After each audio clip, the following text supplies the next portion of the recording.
literally tons of plastic and trash have washed up. Hey everyone, Sombra and I are here in Batangas, right by Matabungkay Bay, and we're seeing kind of what the storm washed in. I can't help but think I gotta, collect and segregate some of the things that could be upcycled. We're gonna start with tsinelas. Tsinelas in Filipino are flip-flops, and there's a lot of them. I'm feeling tsinelas. We're gonna try and gather some tsinelas. I'm thinking this could be used as flotation. These could also be used as like a foam padding for some stuff. I don't know, possibilities are endless. We're seeing kind of what the storm washed in. The typhoon actually didn't hit where we are directly. Oh my God, Sombra, don't do that. Sombra wants some of the seaweed smell, I think.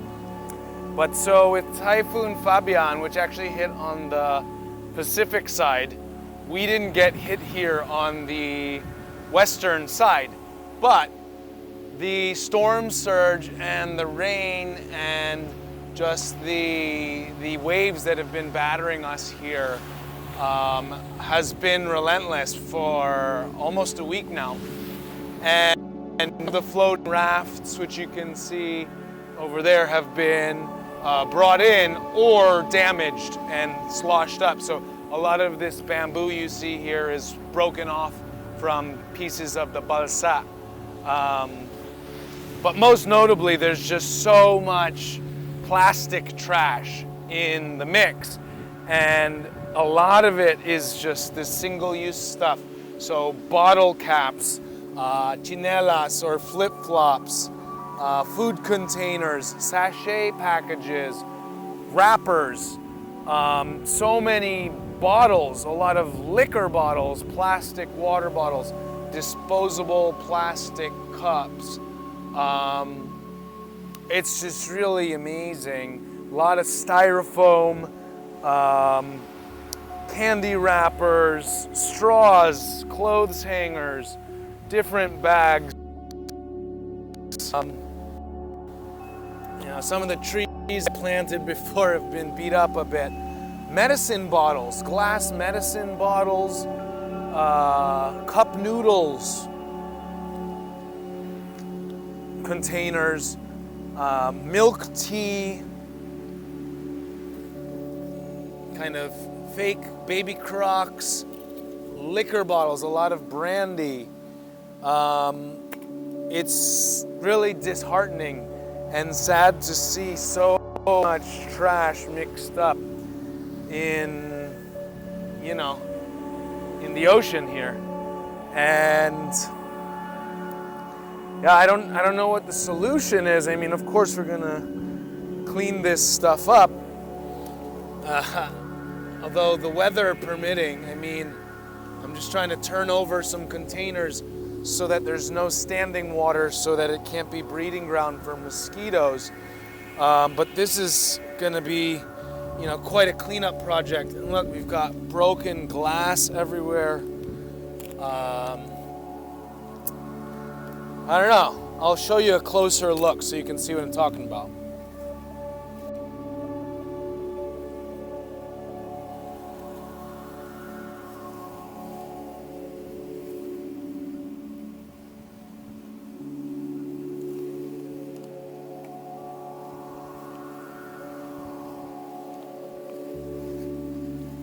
It's sad. So you can see here behind Sombra, the waves actually hit up against the seawall and broke the fence. And a lot of wave action has just been coming up and actually migrating some of the beach. Woo! Well, at least we can get this part of the fence back up. At least a little bit. Man, this storm really did a number.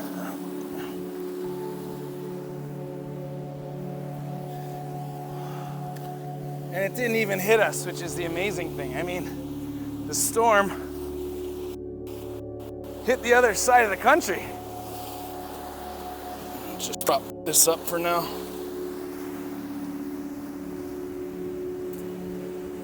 Whew. It's gonna be a big cleanup job. So yeah, it's sad to see, but literally tons of plastic and trash have washed up. One of the things I'm thinking of doing is taking some of the seaweed and turning it into a fertilizer.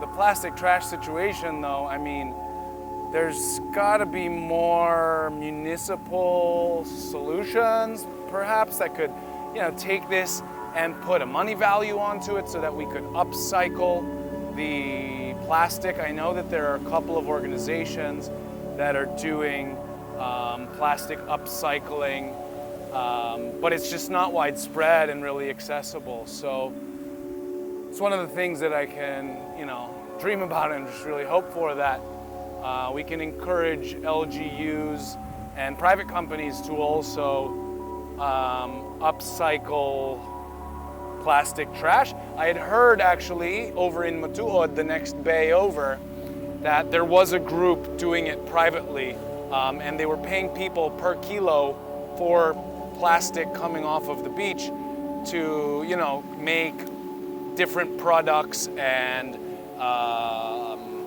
pavers, you know, paver blocks, and you could make all sorts of different things like planters and different products. So yeah, hopefully we can get our act together and get more people involved, and also use this approach to supplement people's income for livelihood so that they can clean this up and have an incentive to turn it in so it could be upcycled into something really useful and valuable. So as I'm seeing all of this stuff, like I'm walking by these just piles and piles of storm surge wash up, I can't help but think I gotta, you know, collect and segregate some of the things that could be upcycled and just do it myself. There's a lot of bamboo and scrap wood and the flip-flops and foam and different things that I think we can use in future projects. So I'm gonna do that. Well, one good thing about this is that we're getting some really cool pieces of driftwood. I mean, look at this. This must have come off of a boat that's been painted a whole bunch of times, a boat or a balsa. And I'm gonna bring this back and we'll turn it into something cool eventually.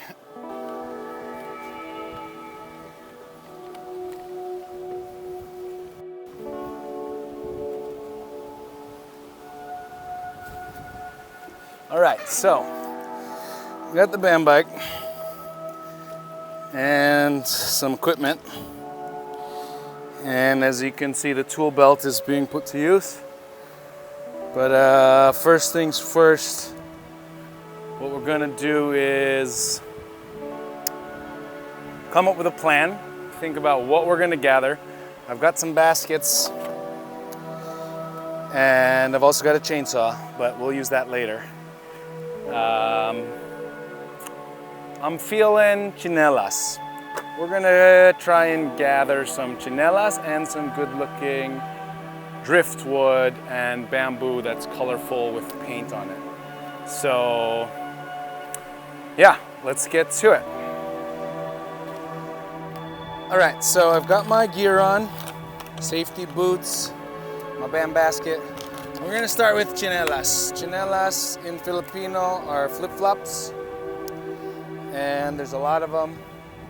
And they have foam, which could be useful in other ways. So let's see how long it takes in this small area to fill a basket full of Tsinelas.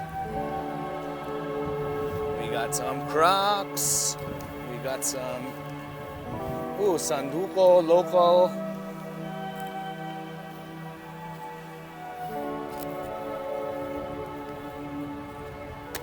You have to make pag-pag the tsinelas para lumabas na yung buhangin. You make it bang-bang to let the sand go out. There's really a lot of footwear. I had a footwear collection once before, and I was saving it for some unknown purpose, like I'm doing now. And amazingly enough, my caretakers burnt the whole pile because they thought it was just trash, and they didn't understand what I was thinking, which was, you know, to upcycle. And I got very mad. So here we go. We get to start from scratch. And in no time at all, we've got a full basket full of Tsinelas. Surprising. This was done. Which just goes to show the density of the waste here. I mean, it's really phenomenal. Okay, ooh. These are some beautiful pieces of driftwood, which we'll just throw over there for now. I'll be collecting some of that because I think driftwood's beautiful. And this is a Y, foam Y from what looks like a school thing. And I'm Brian with a Y, so we'll keep that. But we'll stick to Tsinelas for the most part. See how many can fit in. I'm thinking this could be used as flotation. These could also be used as like a foam padding for some stuff. I don't know. Possibilities are endless. I know some fishermen use them as flotation for their nets. But there you go. So, in however long that was, we collected a full basket full of Tsinelas. Just gonna put this in the... Move on to the next thing at hand. All right, we're getting started. Let's try and haul this load over these roots and not lose anything. So we've got a good enough collection of scavenged wood for today and upcycling stuff. So stay tuned, everyone, and take care. Oh, and bamboo hut!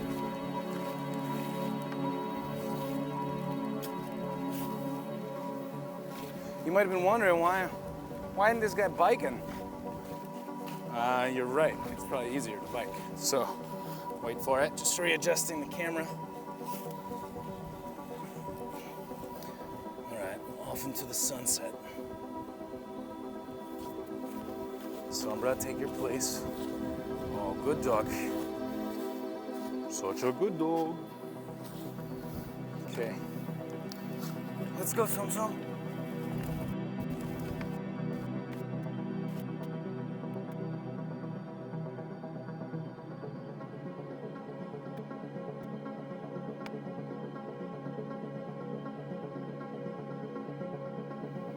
So, Sombra here is the director of photography, and this is the score. And we got some beautifully colored